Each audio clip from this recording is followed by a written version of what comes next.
I'm Eric the Trainer on behalf of Muscle and Fitness Magazine. Welcome to the Olympia Seminar Series. We're here with two WWE superstars, Aksana, David. It's such a thrill to have you here at the Olympia. We want to find out about your dietary habits. I know it's very challenging because you travel all the time. You stay very fit. So, David, let's start with you. You're on the road a lot. You're jumping around, smashing people around.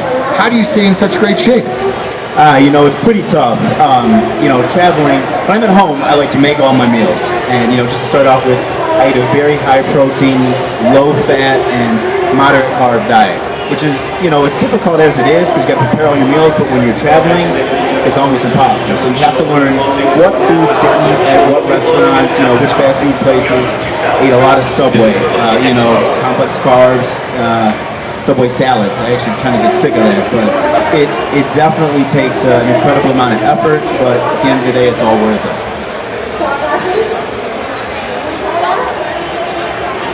You're welcome. Let me make sure your microphone's on. Test. Test. Thank you for having me, guys.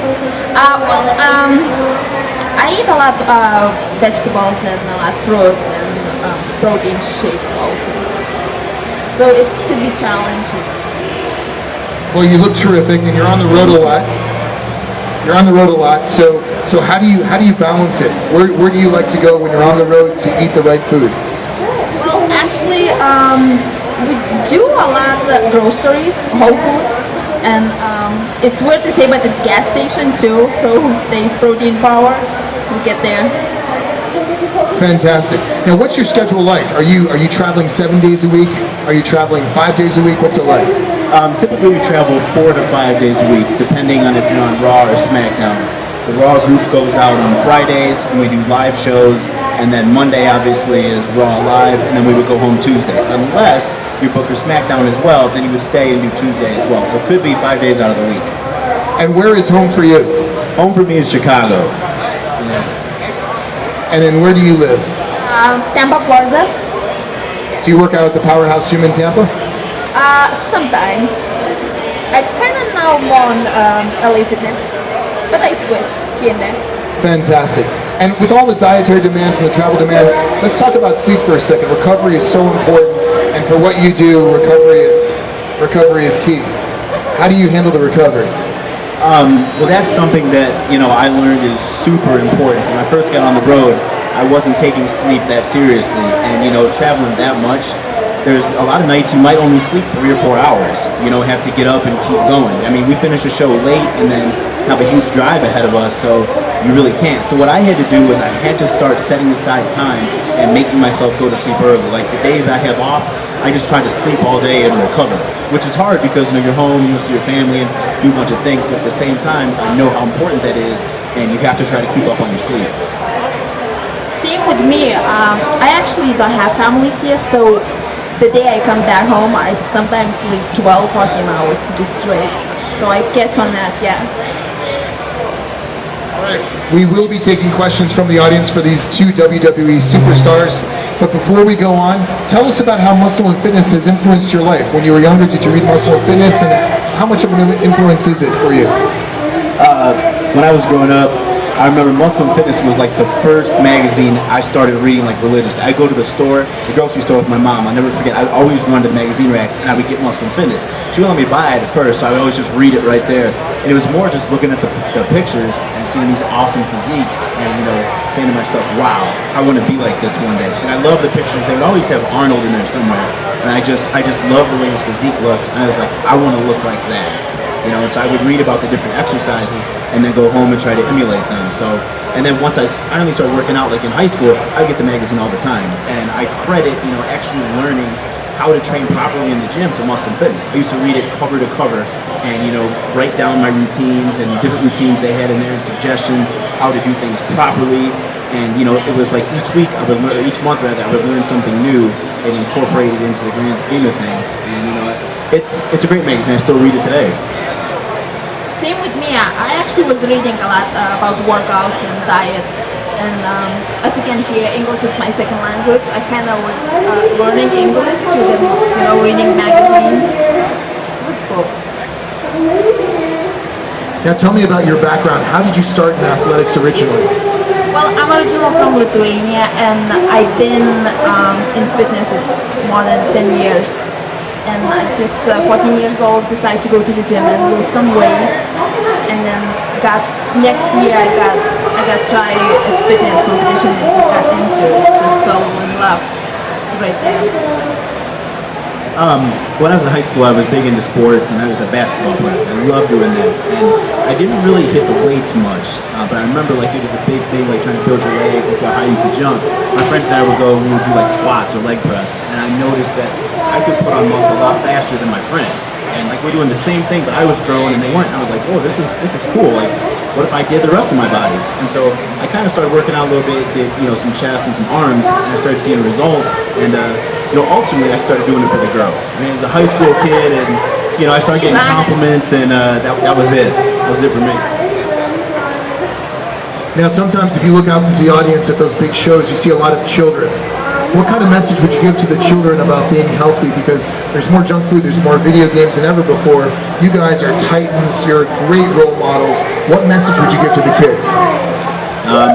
I can't stress how important it is to have a healthy diet. I mean, I look at the way I eat now and the way I used to eat like as a kid growing up, and I've had to try to unlearn such unhealthy habits. And so now I have a 4-year-old son, and that's one of the things I'm very proud that his mother and I teach him is to eat healthy. Like, he loves eating his vegetables. He's like the first kid I've ever known who loves broccoli and lettuce. I mean, he still enjoys his junk food, but he just grows up, around two people who are very fitting, health conscious, so he can't help but be as well.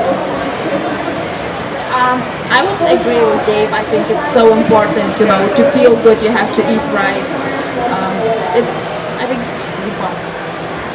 Fantastic. We're going to take some questions from the audience for these two WWE superstars. I think there's one in the back. Oh, there's one in the front. Hi. This question can go towards both of you guys.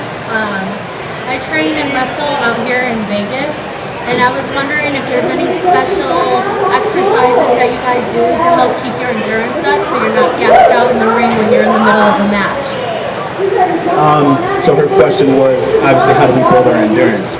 Well, I mean, cardio is the best way, but I'm one of those people who really doesn't like cardio. So I'll do mine, but what I really try to do is shorten my rest periods when I'm working out. So I'll do a set and maybe rest 30 seconds in between. And I wear a heart rate monitor, so the whole time I'm checking my heart rate to make sure that it's, up in the fat burning zone. And it's kind of a way just to, because it's kind of like a match. You get very short periods of rest, and you're going the whole time. So it works for me. I would say the same, just cardio. I know we don't like, but I think you have to do what you have to do. You don't like it, but you have to do it. Just suck it, do it. Now, from some of our readers at home who watch your shows all the time, they say to me, hey, sometimes it looks like things get a little crazy. Sometimes things happen in the middle of combat that were unexpected. Can you give us any good stories about a time perhaps where things were just wacky and you were thinking to yourself, whoa, how far is this going to go? I have a funny story about, you all know that we girls have some clips here.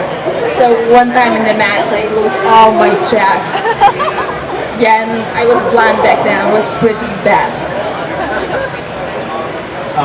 So a story that happened to me was, I don't know if a lot of you guys know, but I'm also a lawyer. And I've been spending, a lot of time doing some things on HLN.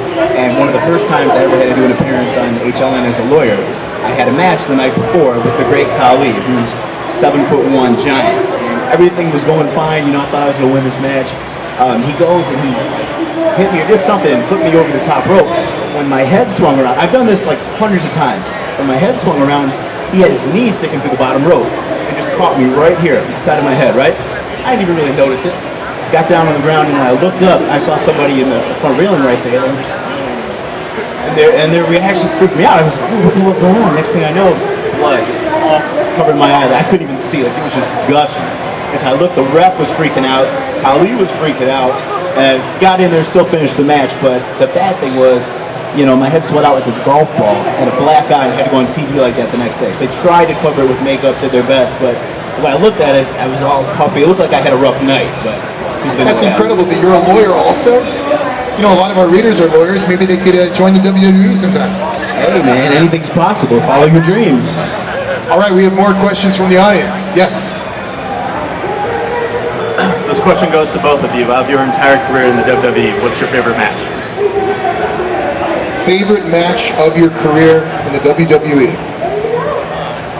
Honestly, I don't have my one favorite. I'm enjoying every match. Honestly, every single match is so special for me because it's every match is different. I would say last year's WrestleMania, because it was my first WrestleMania appearance, and I mean, just walking out in front of 80,000 people, there's nothing like it. We're used to wrestling in front of 20,000 people at the most, like every night, but 80,000, just walk out, the whole thing is very surreal, and it just goes very fast, and when it's over, you're like, wow, I can't believe, I just did that. It was crazy. So, WrestleMania.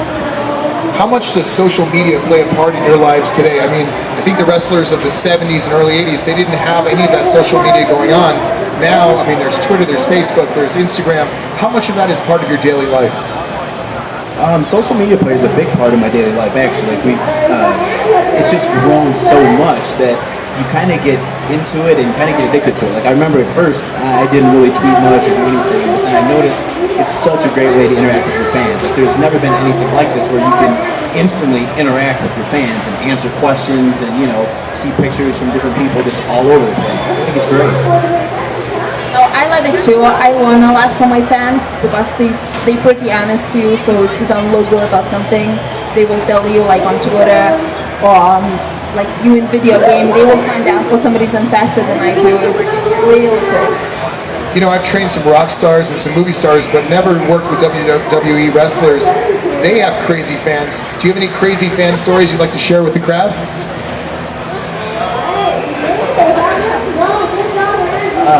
I have to think about like ones I can tell.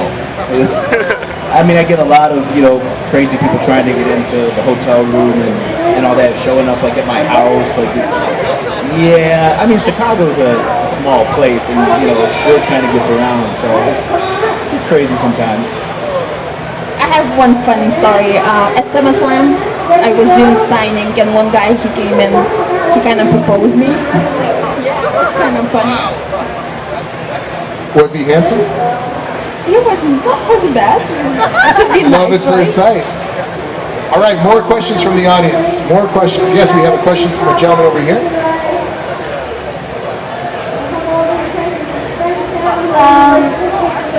If you would have a chance to face WWE Hall of Famer, which one would you choose? Great question. For me, it's easy. Trish Stratus. I always love her. She's the best. I'm going to go with Andre the Giant. Yeah, I think that would have been awesome, just to say a wrestler. Thank you for the question. It's good. Excellent. Now, you had mentioned in conversation just now that you guys have drives in between events each day. How do those drives work? Are you in your own car? Are you with other wrestlers? How are those drives organized, and who do you ride with? Well, it's pretty much up to you. Like when I first started, I was on the show NXT and then part of Nexus. We all used to ride together. So there would be four of us, jammed into a car with our luggage, from every city. So, I mean, we ended up becoming really great friends. It's kind of cool. Kind of reminded me of college, so it's kind of fun. And then, as I was there longer, I might ride with one or two of my friends and, cut it down a little bit, have more space. Well, for me, it's every week it's different. Whatever that week works with me, and I'm kind of pretty cool with all girls. So whatever it works for us. Excellent. We got a fan right here in the front. Excellent. Now, who is your biggest professional influence, would you say? If you could choose one person from any sport that's influenced you the most, who would it be? That's easy for me. It'd be Michael Jordan. I mean, I was a kid. I grew up in Chicago in the 90s. I don't think there was anybody in Chicago who didn't play basketball and love the Bulls. It's just everything he stood for and how great he was and his competitiveness and his drive. I mean, I got all that from him. I really don't have no one specific. I kind of get from everybody something. Fantastic. We do have a question from a fan over here. This question is for David. Who is who was your mentor when you first got in, and who do you mentor now?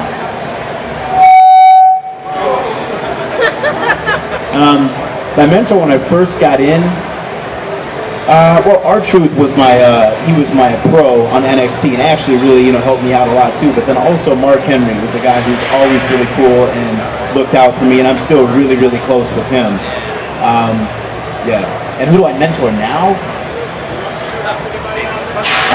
I don't know. So I guess I keep all my secrets to myself. Selfish.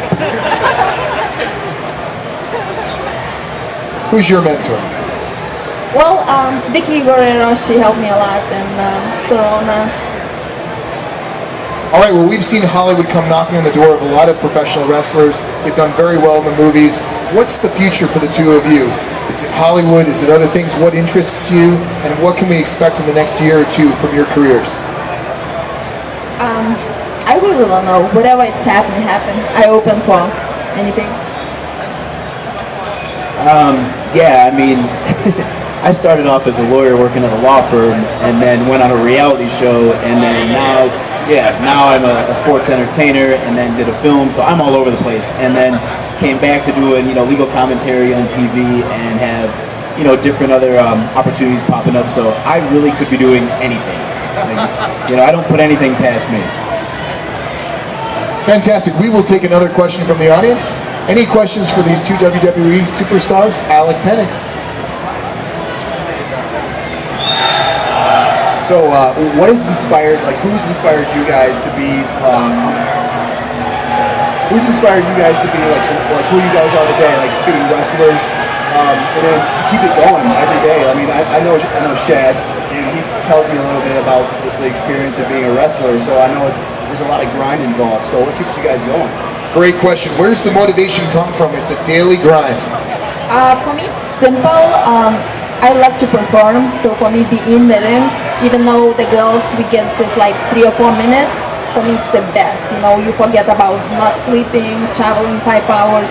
It's just that feeling go, perform for your fans, and it's 10,000 or whatever it's more. It's the best, and I'm heel, I'm bad girl, and when I get the crowd booming me, it's just the best feeling. For me, it's really, it's just a personal drive, and always wanting to challenge myself and be the best I can at anything. I mean, even in the gym. Today was supposed to be an off day, scheduled to be an off day, but I had some free time this morning, and I was like, all right, I went to the gym and did some delts, just because, something I wanted to work on, and I mean, that's how it is for me. Now, my day is set. I'm happy because I did that, but it's always just trying to make myself better and keep challenging myself. You brought up something very interesting, the fact that you're a lawyer. Lawyers have the highest rate of not only divorce, but alcoholism. What message would you give to our readers who are lawyers who are looking to become more physically fit? Wow, I didn't know that, actually. I would say definitely your health is very important. That's one thing, when I was a lawyer, I worked at the firm, I found a gym that was close by and used to go there on my lunch break, all the time. They thought it was crazy too, by the way, because my office happened to be right outside the kitchen, and I had all my meals in there. I had 5 of them prepared, and it was down to the time. It would be every 2.5 to 3 hours. People knew when I would be going in there to warm up my food, clockwork. And then somebody came to me one day, one of the secretaries, she's like, "Did you know that you eat about every 2 hours and 35 minutes?" And I was like, "Oh, well, actually, yes, but I didn't know that you knew that." She's like, "Yeah, you seem to eat a lot of chicken and what's that other smell? Is that sweet potatoes?" It's like, "Yeah, actually, that is it." So it's definitely something that's very important, and should always stick with. Now, is there any stress that comes from being a WWE superstar? Are there any stresses? And what do you do for stress relief? Good question. I would say I'll sleep more. For stress relief, the gym definitely helps with that. If I'm having a bad day, get in there, have a great workout. Things are definitely looking up after that. That or talk to my friends, my family. When I'm home, spend a lot of time with my son and family. Definitely helps. Fantastic. We have another question. All right, and last question. Where and how did you meet your wife? That's a good one.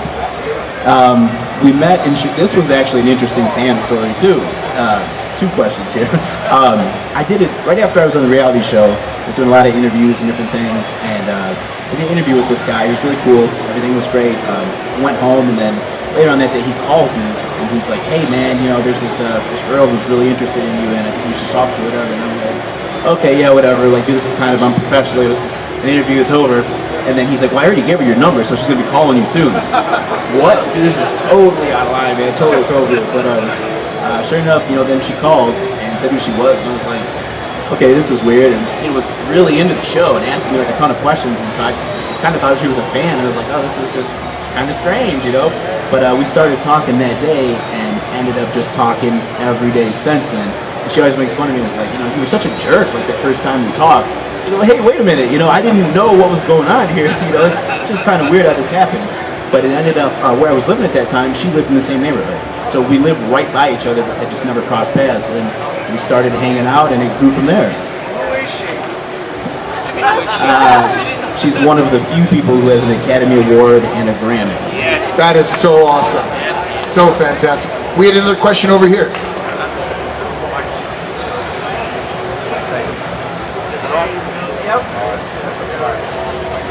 This question is for Aksana. I was wondering, you have any plans on acting in movies? You never know. Never know. Never know. All right, I'd love to see you act. So. Oh, thank you. All right, thank you. Fantastic. Now, I'm sure you guys do a lot for charity. Are there any charities that you're heavily involved with that you'd like to explain to our readers what you're doing charity-wise? Sure. My family is really involved with, we have our charity called the Hudson King Foundation. It's after my fiance's late nephew, Julian D. King, and every year we have a school supply drive, and we provide school supplies to all the kids in Chicago. And then every holiday season, we have a huge toy drive. Jennifer and I are both really huge holiday fanatics, and so we have kids who are doing well in school but don't really have, you know, the needs that come from, you know, poor family, difficult family circumstances. They provide a wish list of different things they want to get, and we see to it that they get everything on those lists, like be it bikes, Xboxes, PlayStations. Like it's awesome. We get a lot of donations, really, really good. And how can our readers donate to that charity if they want to? Is there a place online that they can donate? I believe if you go to hudsonking.com, I think that's it. Or perhaps your website? I don't have it on my website, but you better put it on. I do now. I put it on there. Fantastic. And would you like to... Susie Roland, WWE supports for the Great. cancers. Fantastic. Well, two great charities. Any more questions? Oh, we have a question. All right. We have a question from a bearded traveler. I got a little tip from an insider to the WWF who tells me to use an entire bottle of baby oil before matches on the front side, but nothing on the back. So how much, in truth, do you really use before a match? Well, it depends on the size of the bottle. If it's a small bottle, it's going to be all gone. That is true. I definitely use a lot, and I'm glad that you've noticed it is just on the front side. That's part of my character, but yeah, that is accurate. What is your character like? Can you explain to the readers? My character is based off of people's misconceived stereotypes of me, what they think I would be like. You know, being an Ivy League Harvard grad who's a lawyer, very smart, very into himself, you know, who works out a lot and is really into his body, and kind of like you know, like an amateur bodybuilder too. So he comes out, you know, with like pro tan on and all oiled up and everything. But I just do the front side, and I never do my face. I don't know if you guys noticed that too, but that's part of it. And what is your character like? Well, Aksana is, she's smart, she's independent, and she's a woman, she knows what she wants and she gets what she wants. Sounds very compelling. Excellent. Well, thank you so much. On behalf of Muscle and Fitness, I'm Eric the Trainer. Thank you for being part of our Olympia Seminar Series. Two great champions. We'll see you soon.